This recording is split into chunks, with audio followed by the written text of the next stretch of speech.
Paper leak अरबों खरबों का धंधा है और उसमें बहुत बड़े बड़े लोग शामिल हैं। ये पेपर लीक बंद क्यों नहीं हो रहा?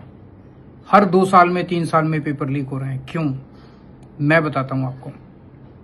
हमारी 4 साल से पंजाब में सरकार है, एक भी पेपर लीक नहीं हुआ, किसी पेपर में कोई गड़बड़ नहीं हुई। 10 साल हमने दिल्ली में सरकार चलाई, एक भी पेपर लीक नहीं हुआ, किसी पेपर में गड़बड़ी नहीं हुई। और केंद्र सरकार के हर पेपर में गड़बड़ हो रही है, हर पेपर में कोई लीक हो रहा है, कोई गड़बड़ हो रही है। क्यों? सवाल नीयत का है। उनकी नीयत खराब है, हमारी नीयत साफ है। आप 2 उदाहरण ले लीजिए।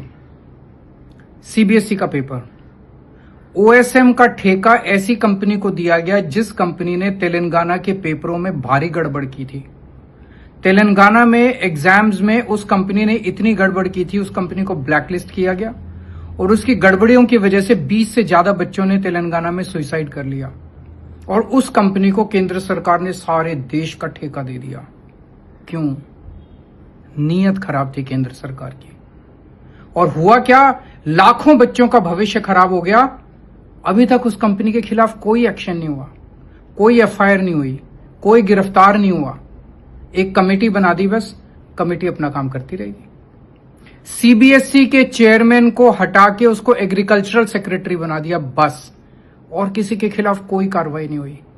इसका मतलब सारे घोटाले पे पर्दा डाला जा रहा है, घोटालेबाजों को बचाने की कोशिश की जा रही है। क्यों? अगली साल भी इनको पेपर लीक करना है, अगली साल भी इनको ओएसएम में धांधली करनी है। अरबों खरबों का घोटाला है, नीयत खराब है इनकी। नीट का पेपर ले लीजिए।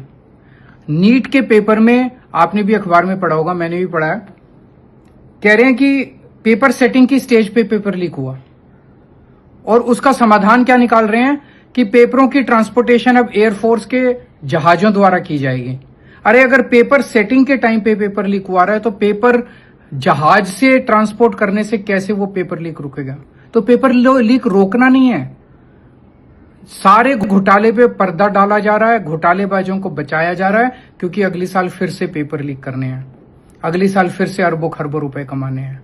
ये बहुत बड़ा धंधा है, बहुत बड़े बड़े लोग शामिल हैं। जब तक आप सब लोग मिलके आवाज नहीं उठाओगे, जब तक आप सब लोग मिलके सड़कों पे नहीं उतरोगे, तब तक ये सिस्टम नहीं बदलने वाले। आपको सबको मिलके आवाज उठा के सरकार को मजबूर करना पड़ेगा कि सरकार इस पूरे सिस्टम को ठीक करे, नहीं तो नहीं होने वाला।